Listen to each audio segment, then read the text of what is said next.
certainly be a beast of a different color. This is a beast that's native to Philadelphia, and it's very, very popular in Philadelphia, very populous in Philadelphia and other metropolises, whatever the plural metropolis is.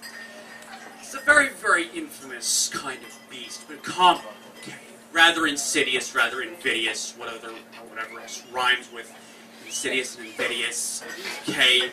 Infamous, atrocious, it's the walking peanut butter egg on legs, known as the, and I know you guys are eating, so I'll be merciful, and I'll spell it out, R-O-A-C-H.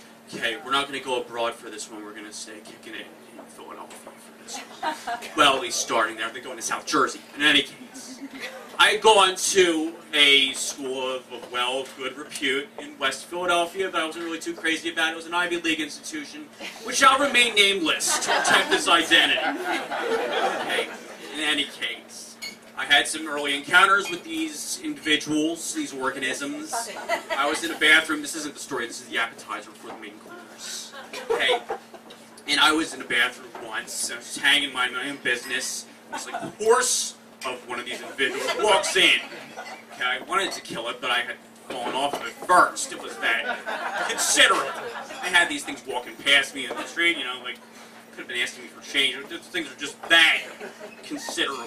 In any case, it was a summer break in between semesters. And I had my initial traumatic encounters with these.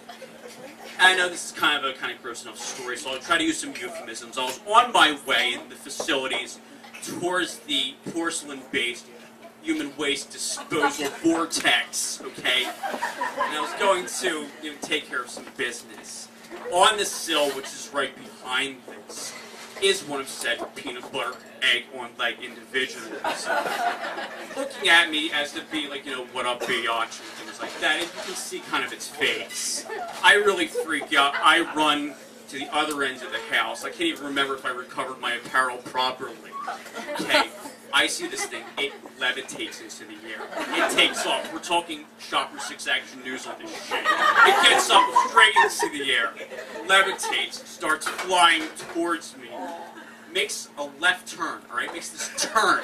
You have flying beasts, okay? Horseflies, wasps, what have you, things like that. They fly into another room. This thing made a conscious vehicular left turn into my sister's room. Fortunately, it wasn't my room. But I deputized myself and my sister, because if my folks find out about this, I could have brought it home from said Ivy League nameless institution in Philadelphia. So we have to expedite this. My sister and I are scared to death, sort of. So we decided to suit up properly. Okay. We put socks on our hands because we don't want to touch it. We put tape. Okay, well, actually, hold on. We put on these kind of old farty hats. I forget what they're called. They're not Jeff caps. They might be Joe caps. I don't know.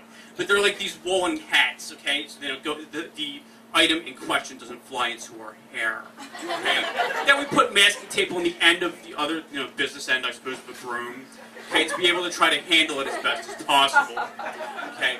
We also, for fear that it's going to have some kind of intimate interaction with our throat or something like that, we place same masking tape on our mouths as well, which impedes communication between us in this operation, but it's an acceptable risk, I suppose. We go upstairs and we're fully decked out. My sister's going, after a while, she's like, which is like, you're a chicken. Well, that's the G version of it. It really wasn't an agricultural animal. She really called me more of a feline kind of animal.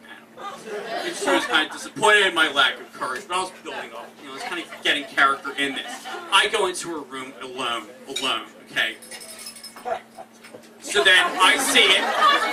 I see it in the corner of my eye. It's there, but it's kind of dying. It's crawling away. It's kind of like, these creatures in question, kind of in all kinds of arthropods, start automatically dying when they come in the house. Like you might see wasps, like the black wasp or a yellow wasp. I don't know what it is. I'm an attorney.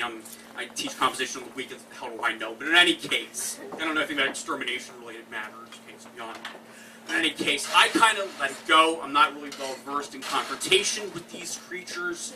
I kind of turn my head like some kind of corrupt police officer, basically. I'm like on the take from an arthropod, and it kind of goes to its place of rest. It probably has a whole hobbit colony there even to this day. This was several years ago. Okay, to have a conclusion to this, I go back to school. I'm in a Spanish class. one of said creatures comes out, and the teacher says, "Quien lo mata?" which means who will kill it. I am so infused with this courage, and I go, and I'm just like, and I get a loose leaf paper, because that's the most proper way to dispose of things. And I'm expecting this is a class full of girls, and I'm thinking they'll all be so proud and so admiring, and, you know, like Conan, a little bit like wrapped around my kneecap, like a Conan poster or something like that. And they're like, ooh, but instead they're like, ew. So the point is, okay, there's a time for defense, and there's a time for diplomacy. And you have to be able to choose which is appropriate on which occasion. Okay, I'm still trying to get that. Thank you.